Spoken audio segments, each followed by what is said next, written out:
Plazmocitom je maligna krvna bolezen, bolezen zrelih celic, plazmat, ki se razvijajo iz limfocitov. V bistvu gre za maligno bolezen, ki prizadene predvsem kostni mozeg, seveda pa ima lahko vpliv tudi na druge organe v telesu, predvsem ledvica, in pa seveda, ker je v kostnem mozgu, vpliva tudi na to, da se bolnik lahko pokaže kot bolnik, ko pride k zdravniku z izrazito slabo krvno sliko. Večina bolnikov, ki imajo diseminirani plazmocitom, starejših od 60 let. Lahko bolnika v bistvu prvič srečamo, ko pride na urgenco v ambulanto nujne medicinske pomoči z odpovedjo ledvic. Ti bolniki so v bistvu tisti, ki jih vidimo redkeje kot vse ostale. Saj najpogosteje morda odkrijemo bolnika, ko pride v hematološko ambulanto z anemijo. Potem pa obstaja še ena skupina bolnikov, ki pa ima težave z bolečinami.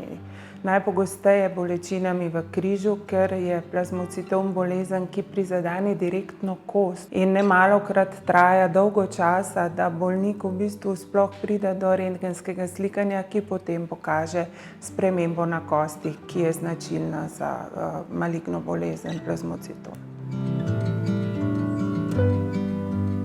Vedno je naša osnovna preiskava celotna krvna slika, iz katere izhajamo, vendar seveda pri diseminiranem plazmocitomu to ni dovolj. Tako da gledamo biokemične parametre v krvi in pa gledamo proteinogram. Ker mi vemo, da obstaja tudi oblika diseminiranega plazmocitoma, ki mu rečemo indolentni plazmocitom, ki ne pomeni nujno, da bomo bolnika zdravili. On ima v krvi že prisotne neke nenormalne proteine v dovolj velikem številu, da bi lahko rekli, da ima plazmocitom, vendar nima nekih značilnih kliničnih znakov.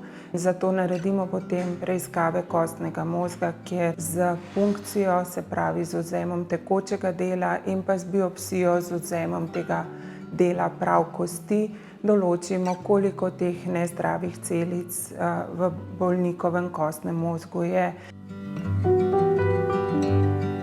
Mi nekako bolnike razdelimo v dve skupini na grobem. To so bolniki, ki so primerni za zdravljenje z visokimi odmerki kemoterapije in avtologno transplantacijo, in drugi del bolnikov, ki za takšno zdravljenje niso primerni. Bolniki primerni za zdravljenje z avtologno transplantacijo so običajno stari do 70 let, vendar se ta starostna meja veča. Ti bolniki, ki so sposobni za avtologno presaditev, običajno prejmejo 3 do 4 kroge tega začetnega zdravljenja s 3 različnimi zdravili in potem vstopijo v ta postopek avtologne presaditve, ki je morda malo nesrečno poimenovana, ker gre v bistvu za način zdravljenja, kjer mi zdravimo bolnika z visokimi odmerki kemoterapije.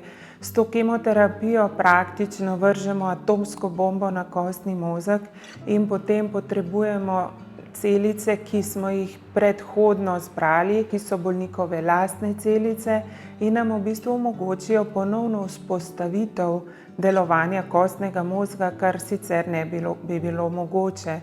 Potem je pa ta druga skupina, ki je pa bolj heterogena. Tam pa imamo različne bolnike. Eni so še sposobni nekega bolj intenzivnega zdravljenja, vendar niso pač več primerni za zdravljenje z avtologno transplantacijo. Tudi te dobijo 3 zdravila, 3-tirno zdravljenje v indukcijskem ciklu, vendar nekoliko drugačno kombinacijo. Potem pa so bolniki, ki morda niso primerni za tako intenzivno zdravljenje, ki pa dobivajo kombinacije 2 zdravil.